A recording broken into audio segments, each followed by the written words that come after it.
কাজরাপাড়া মিলননগরে সন্ধ্যায় ভয়াবহ অগ্নিকাণ্ড, দমকলের তৎপরতায় এড়ালো বড় বিপদ। বছরের শুরুতেই বড়সড় অগ্নিকাণ্ডের সাক্ষী থাকলো কাজরাপাড়া মিলননগরের বাসিন্দারা। আজ বৃহস্পতিবার সন্ধ্যায় এলাকার একটি জনবসতিপূর্ণ বাড়ির ভেতর থেকে হঠাৎই আগুনের লেলিহান শিখা বের হতে দেখা স্থানীয়রা। মুহূর্তের মধ্যেই সেই আগুন ভয়াবহ রূপ ধারণ করলে এলাকায় আতঙ্ক ছড়িয়ে পড়ে। স্থানীয় সূত্রের খবর, আজ সন্ধ্যায় যখন এলাকার মানুষ দৈনন্দিন কাজে ব্যস্ত ছিলেন, ঠিক তখনই মিলননগর ওই বাড়ি থেকে কালো ধোঁয়া বেরোতে দেখা যায়।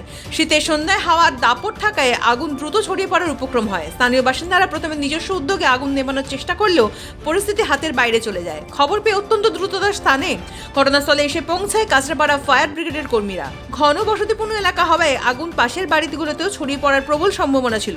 তবে দমকল বাহিনী পেশাদারিত্ব এবং দ্রুত পদক্ষেপের ফলে আগুন আর বাড়তে পারেনি। বেশ কিছুক্ষণের চেষ্টায় দমকল কর্মীরা পরিস্থিতি নিয়ন্ত্রণে আনেন।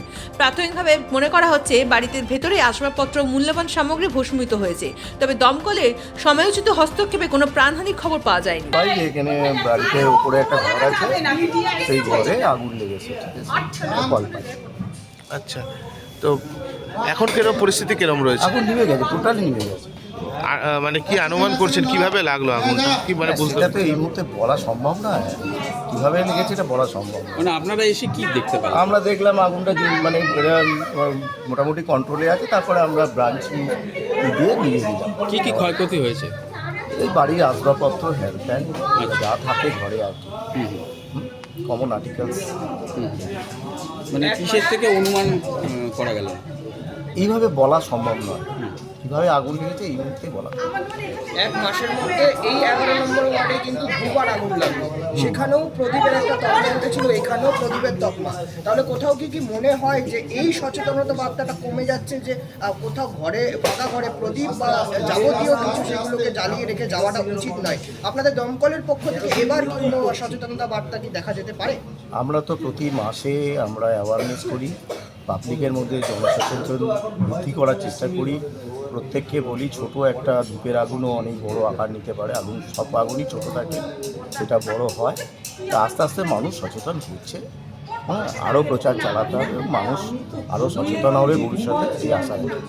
আমার বৌমা বলছে, বলে কাকিমা, বৌমা, ভাসুরের ছেলে ও নাতিপুতি সবাই ডাকছে, ঠাকুমা আগুন লেগে গেছে। তারপরে আমি সব পাড়া প্রতিবেশী সবাইকে ডাকলাম, আত্মীয় স্বজনদের ডাকলাম। তারপরে সব সিলিন্ডারগুলো নিচে নামালাম টেনে টেনে, সবাই মিলে যদি বাস্ট করে। তারপরে এসে এই সবাই এসে আগুন নেভালো। তারপরে আপনারা ঘরে কি কেউ ছিল ওই সময়? ঘরে ওই যে সন্ধ্যাবাতি দিয়েছে, প্রদীপ নিভাতে ভুলে গেছে।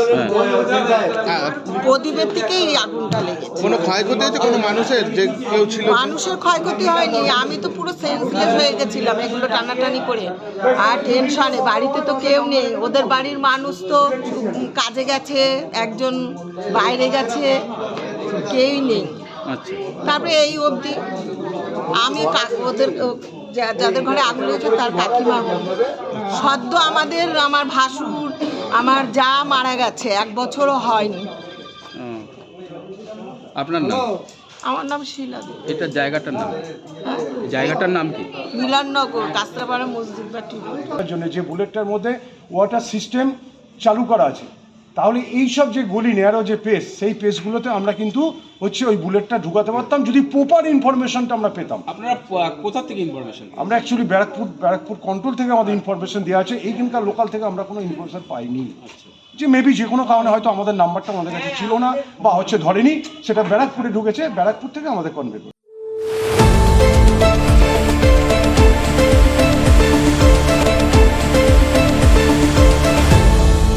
আপনারা দেখছেন এই বেলা বাংলা, শিরোনামে সবার আগে।